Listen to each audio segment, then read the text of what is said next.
Hi friends, hello, வணக்கம். This is Shivaji.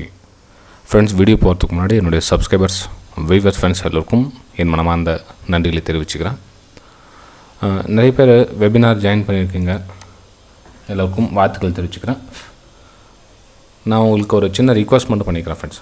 அதாவது இனிமேல் ஜாயின் பண்ணுறவங்களும் சரி, இனிமேல் வரப்போகிறவங்களும் சரி, இப்போ நான் லைவ் மார்க்கெட்டில் சென்ட் பண்ணுறேன் அப்படின்னா இது எனக்கு ஒரு மாதத்தில் 2 மாதத்தில் கற்றுக்கிட்டு நான் அந்த மாதிரி பண்ணுறேன் அப்படியே நீங்களும் ஒரு மாதத்தில் கற்றுக்கிட்டு பண்ணலாம் அப்படின்னா கண்டிப்பாக ஜாயின் பண்ணாதீங்க.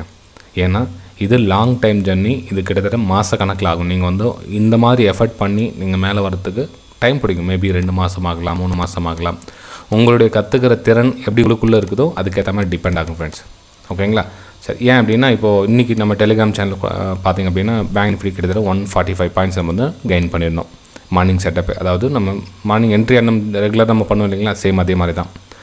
இப்போது நான் இங்கேருந்து சென்ட் பண்ணியிருந்தேன் அப்படின்னா ஒரு சிலர் என்ன பண்ணாங்க, இதை பார்த்து நம்ம அப்படியே ட்ரேட் பண்ணிக்கலாம். இங்கேருந்து 145 பாயிண்ட் பேங்க் நிஃப்டி மூவ் ஆகுது இல்லையா.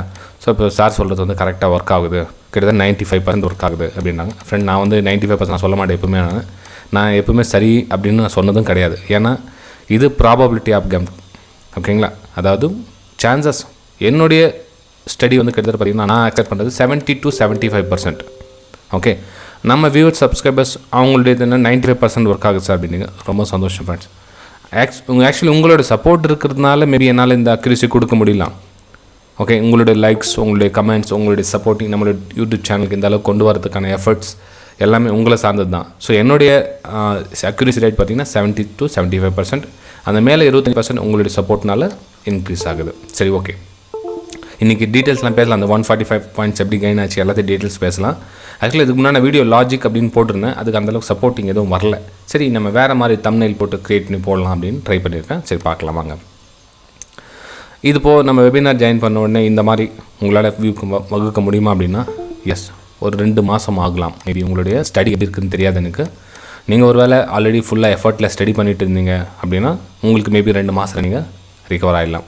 இன்னும் உங்களுக்கு ஏபிசிடி தெரியல சார், எங்களுக்கு இன்னும் 0 லெவல் இருக்கிறேன் அப்படின்றது ஒரு 3 to 4 மாதம் ஆகலாம் உங்களுக்கு. ஓகேங்களா? ஏன்னா நிறைய பேர் இந்த வெபினார் ஜாயின் பண்ணிக்க எப்படின்னா விஷயம் சொல்லணும் இல்லைங்களா, சும்மா அப்படியே ஜாயின் பண்ணது பெரிய விஷயம் கிடையாது, சொல்லிவிட்டு ஜாயின் பண்ணணும் நீங்கள். ஓகே, சரி ஃப்ரெண்ட்ஸ், இப்போ லைவ் மார்க்கெட்டில் என்னென்ன நடந்துச்சு எல்லாம் உங்களுக்கு தெரியும். நம்ம ஃப்ரீ டெலிகிராம் சேனல் கூட ஷேர் பண்ணிட்டதுலாம் ஆல்ரெடி அங்கே ப்ரைமில் என்ன நடந்ததோ இது நம்ம ஃப்ரீயில் கூட ஷேர் பண்ணிட்டது. மணிக்கு சென்ட் பண்ணேன் 9:59 9:59க்கு இதில் ஷேர் பண்ணது 9:31 இல்லை, இதில் 9:50 ஒரு 10 நிமிஷத்தில் உங்களுக்கு ஷேர் பண்ணிட்டது. ஓகே, ஆனால் இது நடக்கிறதுக்கு முன்னாடி இது நடந்ததுக்கப்புறம் நம்ம ஃப்ரீ டெலிகிராம் சேனலில் ஷேர் பண்ணிட்டேன். ரைட், சரி ஃப்ரெண்ட்ஸ், இப்போது எப்படி சார் அந்த என்ட்ரி எடுத்தீங்க, என்ன காரணம், என்ன லாஜிக், ஒன்றுமே புரியலையே. அந்த 145 பாயிண்ட்ஸ் எப்படி கெயின் பண்ணீங்க ஃப்ரெண்ட்? இன்றைக்கி அந்த 145 பாயிண்ட்ஸ் மட்டும்தான் நம்மளுடைய ஸ்டூடெண்ட்ஸ், வெபினார் ஸ்டூடெண்ட்ஸ் அதுக்கப்புறம் பார்த்திங்கன்னா நிறைய இடத்துல அவங்களால என்ட்ரி எக்ஸிட் ஆக முடிஞ்சிருக்கும். ஏன்னா அவங்களுக்கு விஷயம் என்ன பாயிண்ட்டுன்னு சொல்லி கொடுத்துட்டா அந்த பாயிண்ட் கேட்ச் பண்ணுவாங்க. மெயின் ஃபோக்கஸ் என்ன, ஸ்டாப் லாஸ் சின்னதாக இருக்கணுன்றதுல கான்செப்ட் கொடுத்துட்டா போதும், மிச்சம் அவங்க பார்த்துக்குவாங்க. ஓகே, அதே மாதிரி தான் பார்த்திங்கன்னா இந்த 145 பாயிண்ட்ஸ் நான் மட்டும் இல்லை, எல்லாருமே தான் கெயின் பண்ணாங்க. நம்ம ஸ்டூடெண்ட்ஸ் எல்லாருமே சரி. சப்போர்ட்டிங் எப்படி கொடுக்கணும் அப்படின்னா லைவ் மார்க்கெட்டில் எங்கே என்ன ஆகுது, என்ன ஸ்ட்ராட்டஜி அதை அப்ளை பண்ணி கொடுத்துட்டோம் அப்படின்னா அவங்களுக்கு ஈஸியாக ஐடென்டிஃபை பண்ணலாம். ஓகே, சரி ஃப்ரெண்ட்ஸ், இது 10 minutes டைம் ஃப்ரேம் சார்ட் இல்லைங்களா. சப்போர்ட் இது நம்ம ஃப்ரீ டெலிகிராம் சேனலையும் உங்களுக்கு சென்ட் பண்ணிடுறேன். சப்போர்ட்டு. ஸோ நெக்ஸ்ட்டு இந்த இடத்துல சப்போர்ட் எடுக்கிறதுக்கான வாய்ப்புகள் இருக்குது. அப்போது மார்க்கெட் இந்த கேண்டில் ஓப்பன்லேருந்து இந்த open equal high candle create ஆகிட்டு வந்துருக்குது. கரெக்டாக 10 நிமிஷம் கேண்டில் க்ளோசிங்கும் கொடுத்துருக்காங்க. ஸோ இங்கே இப்போ 200 EMA ரிஜெக்ஷன் காமிச்சிருக்கு. ஸோ நம்ம இந்த இடத்துல என்ன பண்ணலாம், நம்ம ஒரு சேலிங்கான வாய்ப்பு தான் எடுக்க முடியும். சேலிங்கான வாய்ப்பு எது வரல எடுக்கலாம், இந்த சப்போர்ட் வரலும் எடுக்கலாம். அப்போ நம்ம என்ன பண்ணணும், 1 minute டைம் ஃப்ரேமில் ஷிஃப்ட் ஆகிடணும். ஏன் நம்ம என்ட்ரி எக்ஸிட் இப்போ இங்கேருந்து 10 minutesல பார்த்துட்டோம், 10 minutesல ஸ்டாப் லாஸ் பெருசாக வரும். ஸோ நம்ம என்ன பண்ணலாம், 1 minute டைம் ஷிஃப்ட் ஆகிடணும். ஓகேங்களா? சரி, இப்போது 1 minute டைம் ஷிஃப்ட் ஆகிடுச்சு. அதுக்கப்புறம் அதில் என்ன சார் பார்த்தீங்க நீங்கள் அங்கேருந்து அந்த ஏரியாவில் எப்படி என்ட்ரி எக்ஸிட் கரெக்டாக பார்த்தீங்க அப்படின்னு நீங்கள் கேட்கலாம். ஃப்ரெண்ட்ஸ், இந்த இடத்துல பார்த்தீங்க அப்படின்னா எனக்கு 200 EMA இந்த இடத்துல பார்த்தீங்கன்னா பிரேக் டவுன் ஆகிடுச்சு. ஸோ ரீடெஸ்ட் ஆகிடுச்சு. ஸோ இந்த இடத்துல எனக்கு செல்லிங்கான வாய்ப்புகள் இருந்தது. நம்ம இங்கேருந்து ஷார்ட் ட்ரெண்ட் லைன் ட்ரா பண்ணி இங்கேருந்து ஒரு செல்லிங் என்ட்ரி எடுத்தோம். இதுக்கு மேலே ஒரு ஸ்டாப் லாஸ் போட்டுட்டோம். ஓகே, அதுக்கப்புறம் ட்ரெண்ட் லைன் எக்ஸ்டெண்ட் ஆச்சு. நம்ம இங்கேருந்து ட்ரெண்ட் லைன் ட்ரா பண்ணோம். நமக்கு இந்த ரேஞ்சில் இங்கேயும் வந்து கன்ஃபர்மேஷன் கொடுத்துச்சு.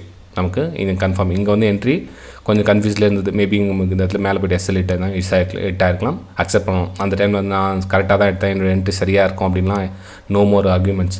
நம்மளுடைய எஸ்எல் எங்கோ அங்கே ஒத்துக்கணும். அதே மாதிரி பார்த்திங்கன்னா ப்ரைஸ் வந்து கொஞ்சமாக கீழே வந்து நம்மளுடைய டார்கெட் ஹிட் ஆகிடுச்சு. ஓகேங்களா? ஸோ இப்படி தான் வந்து நமக்கு டார்கெட் கிடைச்சிது.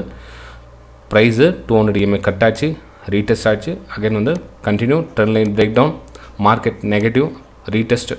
ஓகேங்களா? ஸோ எல்லாமே நமக்கு கூடி இந்த இடத்துல ஒரு என்ட்ரி பாயிண்ட் கொடுத்தது. ஸோ நம்ம வந்து ஈஸியாக வெளியே வந்துட்டோம் ஃப்ரெண்ட்ஸ். ஸோ இதில் தான் 145 பாயிண்ட்ஸு நம்மளால் இன்றைக்கி ரிகவர் பண்ண முடிஞ்சுது. ஓகே, இதுங்க அது எப்படி எங்கே ஸ்டாப்பில் அதுவும் பேண்டும் போட்டு காமிச்சிடும் உங்களுக்கு. கரெக்டாக எக்ஸாக்ட்லி இங்கே சம்வேர் எடுத்தோம் 145 சம்திங். ஓகே, இங்கே நம்ம டார்கெட் ஹிட் ஆயிடுச்சு. இந்த இடத்துல இதை மணி 9:58க்கு 9:58 9:59க்கு நம்ம டார்கெட் ஹிட் ஆச்சு. அதுக்கப்புறம் ஸ்டாப் லாஸ் ரெடியூஸ் பண்ண சொல்லிடுங்க. கிட்டத்தட்ட நம்ம ப்ரைஸ் இங்கே வந்து திரும்பிட்டப்போ நம்ம ஸ்டாப் லாஸையும் கம்மி பண்ணி சொல்லிட்டோம். ஒரு வேலை இங்கேருந்து மேலே போய்ட்டு நம்மளோட எஸ்எல் ஹிட் ஆகிடுச்செல்லாம் அக்செப்ட் பண்ணலாம். எஸ்எல் எப்படி வேணாலும் ஹிட் ஆகிடும். ஓகே, நமக்கு கீழே double support double bottom create ஆகிட்டு இங்கேருந்து மேலே போய்ட்டு எஸ்எல் ஹிட் ஆகிடுச்சுன்னா அக்செப்ட் பண்ணணும். ஓகே, அங்கே வந்து நமக்கு ஸ்டாப் லாஸ் ஹிட் ஆகக்கூடாதுன்னு வெயிட்டிங்லாம் பண்ணக்கூடாது. ஓகேங்களா? சரி, அதுக்கப்புறம் பார்த்தீங்கன்னா இன்னொரு விஷயம், எந்த ஒரு ஸ்ட்ராட்டஜி நீங்கள் ரெகுலராக ஃபாலோ பண்ணிங்கன்னா கண்டிப்பாக உங்களுக்கு யூஸ் ஆகும். அதில் எந்த டவுட்டும் கிடையாது. ஆனால் என்னென்னா நீங்கள் அந்த ஸ்ட்ராட்டஜி நம்ப மாட்டேன்றீங்க, பிலீவ் பண்ண மாட்டேன்றீங்க.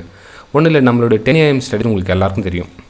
ஒரு 10 AM strategy normal strategy 40 point SL, ஒரு 50 பாயிண்ட் டார்கெட், மேபி 40 to 40 வச்சா 1:1 ஆகுது. ஒரு ப்ரோக்கர் டேக்ஸ்லாம் சேர்த்துக்குங்க. ஒரு 40-50 பாயிண்ட்ஸ் வச்சிங்கன்னா கூட உங்களுக்கு சரி, ஆரம்பத்தில் 40 to 40 வைங்க அப்படின்னா கூட உங்களுக்கு ஒரு ஸ்ட்ராட்டஜி ஈஸியாக ஒர்க் ஆகிடுச்சு ஃப்ரெண்ட்ஸ். ஓகேங்களா? ஸோ இன்றைக்கி அந்த ஸ்ட்ராட்டஜி கூட இன்றைக்கி ஒர்க் ஆகிருக்கும் பாருங்கள். எக்ஸாம்பிள் சொல்கிறேன். இன்றைக்கி ஒரு 39,000 பிரேக் எல்லாம் புட் ஆப்ஷன் எடுத்திங்கன்னா நீட் 20. ஓகேங்களா? 10 மணி வந்து ஹை கிரேட் ஆகிடுச்சு. எங்கே கிரேட் இருக்குது 9:57க்கு மேலே கிரேட் ஆகிடுது. ஸோ 10 மணி ஆகிடுச்சு. 10 மணி 20 நிமிஷம் ஆகிடுச்சு. 10 மணி 20 நிமிஷத்துக்கு ஒரு பிரேக் அவுட் கொடுக்குது. ஓகே, 10 மணி 20 நிமிஷத்துக்கு ஒரு பிரேக் அவுட் கொடுக்குது. ஸ்டாப் லாஸ் வந்து 40 பாயிண்ட்ஸ். ஓகேங்களா? ஏன்னா நம்ம ஃபாலோ பண்ணுறதுல அதான் பிரச்சனை. என்னென்னா நம்ம ஃபாலோ பண்ணுறதுல நமக்கு டார்கெட் வரதில்லை அப்படின்னு நம்ம என்ன பண்ணுறோம், ஏதோ ஒரு நாள் வந்து மூவ் ஆகுது, இன்னொரு நாள் மூவ் ஆகுதுன்றாங்க. ஸ்டாப் லாஸ் கொடுக்க மாட்டேறாங்க. அதான் பிரச்சனைனா ஸ்டாப் லாஸ் கொடுக்கல, டெய்லி வந்து ப்ராஃபிட் பண்ணி கொடுக்கணுன்றாங்க. இது என்ட்ரி, இந்த இடத்துல வந்து ஸ்டாப் லாஸு, இது டார்கெட்டு. ஓகேங்களா? டார்கெட் ஆக்சுவலாக இவ்வளோ தூரம் போகும். நீங்கள் 40 பாயிண்ட்ஸ் வச்சுன்னா கூட இதுக்கு முன்னாடி டார்கெட் ஹிட் ஆகிட்டு கொடுங்க. இன்றைக்கி இந்த சாம்பிள், இந்த ஒரு நம்ம ஒரு எக்ஸாம்பிளாக சொல்லி இந்த ஸ்ட்ராட்டஜி ஒர்க் ஆகுது. ஆனால் நாளைக்கு ஒர்க் ஆகுமா, நாளைக்கு ஒர்க் ஆகுமா, டெய்லி ஒர்க் ஆகுமா தெரியாது. ஆனால் இந்த ஸ்ட்ராட்டஜி எப்பப்பெல்லாம் க்ரியேட் ஆகுதோ அந்த டைமில் ஒர்க் ஆகுதும், அவ்வளோதான். ஸோ இது கூடவே உங்களுக்கு சப்போர்ட் அண்ட் ரெசிஸ்டன்ஸ் கொஞ்சம் பெரிய டைம் ஃபில் தெரிஞ்சிச்சோம்னா இந்த இடத்துல ஏன் ஹோல்ட் பண்ணணும், இதுக்கு ஹோல்ட் பண்ணணும் எல்லாம் தெரிஞ்சிருக்கும். நம்ம இந்த இடத்துல ஏன் வெளியே வரணும் அப்படின்னு. இப்போ நம்ம 1 minute 145 பாயிண்ட்ஸ் வெளியே கட் பண்ணி வெளியே வந்தோம் இல்லைங்களா? சேம் அதே மாதிரி தான் இந்த இடத்துல வந்து நீங்கள் வெளியே வந்துடலாம். ஓகே, சரி ஃப்ரெண்ட்ஸ், வீடியோ பிடிச்சா மறக்காமல் லைக் பண்ணுங்கள், சப்ஸ்கிரைப் பண்ணுங்கள், ஷேர் பண்ணுங்கள். நம்ம அடுத்த வீடியோ சந்திக்கலாம். Bye friends, thank you.